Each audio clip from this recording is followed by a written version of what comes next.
Thank you. We were just talking at our table that all of us should have had walk-up music. Such a missed opportunity, right? Mine would be Diva by Beyonce. So if you can, female version of a hustler. So if you can just play that in your head, and maybe that'll slow my heart rate right now. You're in the home stretch. You've got me and then Kathy Hurley. So really you just have me because, she's going to be amazing. But I have to say, my colleague and I, Jill, where's Jill? Oh, thank you. You moved. I was like, empty chair. Jill and I are new to Power Trip. We've had such a phenomenal experience. But when we put this content together, we had no idea. I knew it would be women leaders. I knew that it would be leaders in education. I had no idea the caliber of the leaders in the room and the speakers that we've had the last 2 days. I mean, I'm pretty sure I want to be Lindsay Wharton when I grow up. And so imposter syndrome is real right now. I'm feeling it, but honestly, I'm really excited about this content. We talk a lot about learning organizations. We don't always talk about learning leaders. And I think we do a lot of leadership coaching and education elements, but I think some of my favorite content is when we really focus on leaders who learn. So when we were thinking about today, is this my clicker here? Really wanted to bring in some of that content because I imagine with all the experience in the room, it's easy to forget that we are still evolving in terms of who we are. We are evolving in terms of the purpose that we want to serve. And all of that requires continued and ongoing learning. So I'm going to share some of those habits today. I hope to give you a little bit of time to reflect on that and talk at your table about what's resonating. And then we're also going to talk about expanding that influence and impact to your teams and to your organizations. And I'm going to do all of that by staying absolutely on time because some really great models before me. I forgot to tell you, I've broken some rules here. I didn't realize it was a device-free event before I came, so I've got 27 QR codes in my presentation. But as noted earlier, you will get this later.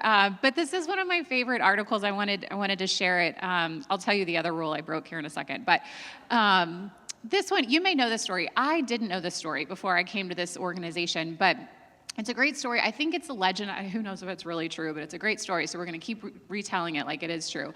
But it is about JFK. And during the time of the NASA mission to put a man on the moon. And the legend goes that he was touring the NASA Space Center and he met a janitor. And he asked the man, tell me about your work. Tell me what you're doing. And he said, well, I'm putting a man on the moon.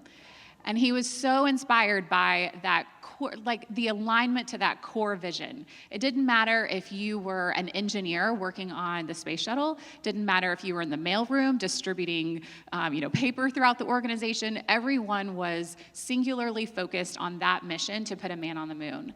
And I think the reason that story really resonates with me is because those are the kind of leaders we're trying to create at every level, right? Whether it is at the classroom level, the team level, the department level, at the cabinet level, we want leaders who feel like they can have influence and impact on your core mission, regardless of their job title and regardless of their authority.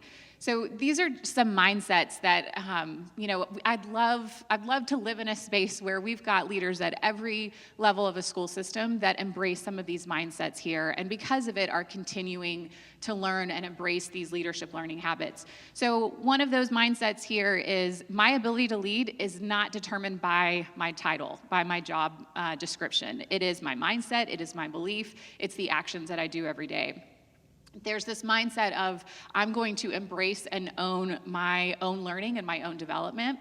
And I can have an impact as a leader regardless of what has been given to me in terms of my own authority. I have an ability to make an impact every day, and I'm going to own and use that impact. So thinking about these mindsets, there's a couple of ways that then translates into practice. 6 ways, actually. Everyone has a framework. We have ours. I'm going to focus on 2 pieces of this today because I think these are the components that have just really connected with me over the past few days, getting to know a lot of you and hearing your stories, and B, I think really connect with this concept of continuing to learn as a leader. So I'm going to start with know yourself, and then the second half I'll dig in a little bit more into cultivating curiosity. Okay, so here's the second rule I broke. I put way too much content on every slide. I'm an Enneagram 3 Capricorn firstborn, so that is a terrible combination if you know anything about those things. But what it means is I cannot edit myself, so there's too much information. I'm not going to read it all to you, but again, you're going to get all of this. And of course, you can always ask me later if there's something up here that I don't talk about. But for each of these, I'm going to obviously talk a little bit about what we mean whenever we say know yourself, and then some ideas for how you can bring that into practice individually, with your team, and throughout your organization. So what we say when we mean know yourself is exactly what it sounds like. Knowing who you are as a leader, knowing your story. You know, that amazing presentation, which I still have a lump in my throat thinking about my why. Knowing that story and how and why it drives you. And that's not always the same story that it was. I love the point about, is that still serving you? Is it still giving you energy? The story or your personal story that maybe got you into education may not be the same story that is driving your purpose today. And again, I think this was one of the reasons why this felt like the right content today, because a lot of us did this hard work when we first got into this role. The first time you got your first leadership position, when you first had to learn how to do that curve that Lindsay mentioned, from managing yourself to managing others, we did the hard work of figuring out what we're good at, what we're not good at, where we need to grow. Maybe we got a mentor. We did the work. And then we got really experienced and confident and probably stopped doing the work of really investigating and really challenging who we are as leaders. So that means knowing your story, knowing how that story has changed for you. It means knowing how your strengths have changed and evolved. And it means coming back to that leadership philosophy, challenging that for yourself, and making sure that you're really living through that philosophy every day. So here's my slide with too much content. So knowing yourself can have, well, there's one of many, but knowing yourself can show up in different ways. Again, when we talk about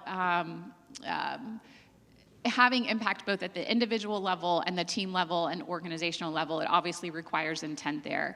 So the reason, or the way that knowing yourself can really impact you individually, it can help you ground your decisions.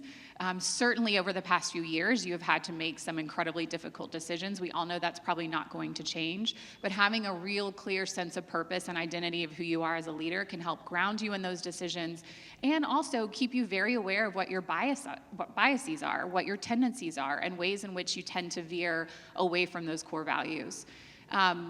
Knowing yourself in terms of how you collaborate with your team, I've learned a lot in terms of how I can be difficult to work with as I've really, dug deep into who I am as a leader, and that's made me a better collaborator, I think, and it's made me better at mentoring others for sure. In terms of organizationally, it is contagious. If you are really clear on who you are as a leader and you talk about it, and people hear you say things like, I know this about myself and I know that I struggle here, it makes people wonder, well, what do I know about myself? Do I not know this about myself? It is contagious. It can spread like wildfire, just in terms of people wanting to be very knowledgeable about who they are as well. So here are some strategies. I'm not going to touch on all of them, only one on each slide, because again, this is way too much. But in terms of how to know yourself for individual impact, the one on this slide I want to highlight is the first one here around creating a leadership profile. This QR code goes to mine, or I think it might be a place where I can share mine with you because it's not a public document, but I just created this recently. I have a new board in my organization. I have a new boss, and he asked me a really interesting question: who are you as a leader? What is your leadership style? And I realized I hadn't really thought about it in a long time. And we've been circulating the Principles U assessment recently across our organization. I think I've done every sort of personality quiz or Enneagram test that you can imagine. That was a new one to me, and it was really interesting in terms of how you engage with other people, how you engage in your work. So I built off of those results when I did the Principles U assessment. I thought about, what's my workplace love language? How do I like to receive recognition? How do I enjoy collaborating with others? What are my core values today? Are those different than they were before? That exercise was really valuable for me. I put it together in a profile. I shared it with my new boss, and we had a really interesting conversation just about what that means in terms of how we will collaborate with one another, my leadership style, where my gaps are, and how we need to bring in resources to fill some of my own limitations. So not only was it really valuable for me, it was also really valuable in terms of learning how to work with my new boss and my new board. I also want to share a story. Jill and I had a great conversation with Elia at breakfast yesterday, and she was telling us the story about how she originally studied to be an attorney, to be a lawyer, and then decided she was going to go into business with her husband, decided that was a bad idea, and then really reconnected with her assets and realized the fact that she was bilingual makes her an incredible candidate to be a teacher. And that was what got her on her path to her superintendency, was realizing what her assets are and leveraging those. And that's the advice she gives to kids in her district these days, is what are your assets? Find out what those are and leverage them to put you on your path. I think that is such an incredible value of doing this work, of figuring out who you are as a leader, leaning into those assets, and figuring out what those can and should be doing to open up opportunities for you going forward. So when it comes to your team then, the one I want to highlight here of these 3 strategies is understanding working styles. We've started this habit now. It's really caught on. I think everyone's doing it, and everyone's probably getting sick of it now, but every time we start a new project, especially if it is with a new group of team members, we will do this kind of work style inventory where we'll ask questions like, do you prefer to work early in the morning or late at night? Do you prefer communication over Slack or email? What's your favorite treat on a long road trip? Things like that, just to get to know the team a little bit better. I remember the first time I did this inventory, I had to step back and think, I don't know, do I like working in the morning or at night? Neither. But it was good, certainly for individual reflection, but it was also really good just in terms of building a team that is very aware of work styles individually and with one another, and in terms of like the collaboration and the team dynamics that developed. Again, more strategies here, but moving right along. The other one in terms of knowing yourself and thinking about it at an organizational impact is leaving space to talk about these things. So I mentioned this a little bit earlier, how once you do the work of really identifying who you are as a leader and knowing your own leadership profile, talking about it, mentioning it in conversations, sharing it with people that you mentor, again, creating that general curiosity around, well, who am I? I want to do this work as well. But also potentially carving out time in your conversations to share that and to say, tell us a little bit about you, or what is something that you learned recently that is new in terms of your ability, your strength, just building it into those conversations and seeing that potentially expand curiosity, making people want to do a little bit more work around knowing themselves as a leader, for sure. Okay, so I want to, one other point on this, have a lot of people that say, I want to have these conversations in team meetings, but I just don't really know how to start those conversations. I'm not going to read these to you, but know that they are in this content if you would like to spend, or if you'd like just some conversation starters or want to experiment with something with your own team, there's some in here that you can use. All right, so here's where I want to give you a chance to reflect here. I'm giving you some choice. You can use this time individually to breathe or stretch, or reflect individually, or turn to someone at your table. But thinking about this concept of knowing yourself, maybe one of these strategies we mentioned in terms of, is this something you really want to work on individually? Is there an opportunity to impact your team or your organization in terms of building leadership across your organization? Talk about something that resonated with you, or you can use this time for individual reflection if you'd like. But I'll give you 2 minutes exactly, and then we'll talk about curiosity. Okay, we are going to spend the very last 13 minutes now talking about cultivating curiosity. This, again, like knowing yourself, it's exactly what it sounds like. And it seems silly to name it, but I'm telling you, the power of this is the kind of thing that you name it and then you spend some intentionality behind it. And it's one of those things that you think, I've known this, why haven't I been doing this more? So I'm going to, again, name some strategies here to think about individual level, team level, organizational level. Hopefully there's something new here or something you've thought about before that you want to reinvest in or recommit to. So cultivating curiosity, just like it sounds, this is the action where we're wanting to seek new learnings very intentionally. We're wanting to model that and promote learning across our team and organization. And then we want to create an environment in which what we are learning is shared very actively and very openly. So what that might look like at an individual, or the reasons why that helps with impact at an individual level, is just like it sounds. It's building your own individual knowledge of your leadership skills, testing new strategies, trying new tactics, being cultivating curiosity individually, making sure that you are always staying intensely focused on learning, right? We talked about learning organizations versus learning leaders. So carving out the time, prioritizing the effort, being really intentional on staying curious. And I'll give you some examples of how to do that in a second. At a team level, cultivating curiosity on your team, making sure that you are promoting this environment of collective learning, right? I thought about this whenever Lindsay was talking earlier about how when we transition into our like higher leadership roles, we still very much value the things that we do really well and that we know really well. And I think sometimes that it doesn't allow space for us to realize what we can learn from others, and feeling like we always have to be the carriers of the information. So at a team level, it's leveraging more of that collective thinking, and then at an organizational level, creating the environment again where that information can be more freely shared and learned and benefited from.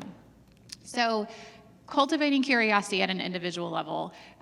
My favorite one on this is just prioritizing the time for learning. Obviously, that is what you guys are all doing now. You have committed to coming and being here. You know, fun fact, my house is actually 15 minutes from here. It is crazy that I am so close to home. And my 6 and 9-year-old little boy are there. They're like so close, I could touch them. But it is so important for me to be here with you, right? It's so tempting to just like, I could just go home and have dinner and then come right back. But I'm not, because this is the most important thing I could be doing this week, this month, and this year. So those are the big ways that you're really committing to that learning, but there are small ways that you do it too, right? Even just an innocent dinner conversation or conversation with a board meeting, using every interaction with others as an opportunity to learn something. In fact, my table mates from our first night, table 3, anyone, shout out, will remember that I actually learned that Sammy Hagar and Jimmy Buffett are not, in fact, the same person. So, you know, just short little conversation, learn something new. So, I'll never live that down. So there are big ways, obviously, you commit to it, and then there are small ways, setting aside that time every day. Cultivating curiosity across your team. So this is sharing the space or creating the space to share new ideas. A practice that honestly I really want to recommit to as a team. We used to do this more, haven't done it in a while, but I think we just really benefited from it whenever we did, is taking 5 minutes for the latest and greatest. So asking everyone on the team to share what's something new you learned. What's something that inspired you this week? What's a spark? Honestly, that was how I learned about that article that I just shared with you at the beginning of this hour. It's something that circulated across our team. It came up in a team meeting through that prompt. Something new that sparked you this week. It's just the collective, brain power there, and leaving space in your team conversations for those things to bubble to the top is really powerful. And then last one here around cultivating curiosity at an organizational level. Our founder of our company does this so incredibly well. I don't know how I think sometimes it makes people kind of crazy that he does this, but honestly, the idea sourcing that he does is really powerful, and I think really contributes to the level of learning organization that we are. So I'll give you an example. He'll have some like random project that we don't know how it came up, and he will send an all email blast or like an all Slack message and say, okay, I have to build a school finance model for a Jewish day school. Does anyone want to help me figure this out? And we're all looking at each other like, I don't know how to do that. Is he serious? Like, he wants my help with this?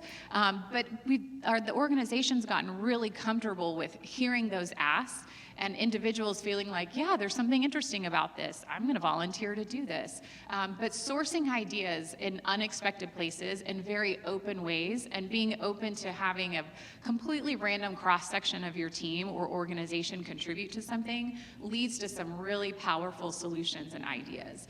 So I love that he is secure enough and confident enough in our organization that he doesn't cherry pick people that he feels like has the exact expertise or qualifications that he's looking for. He creates an open forum. He empowers people to volunteer to participate in those things. And because of it, we have an intensely curious organization that is constantly trying to solve new problems and learn new things.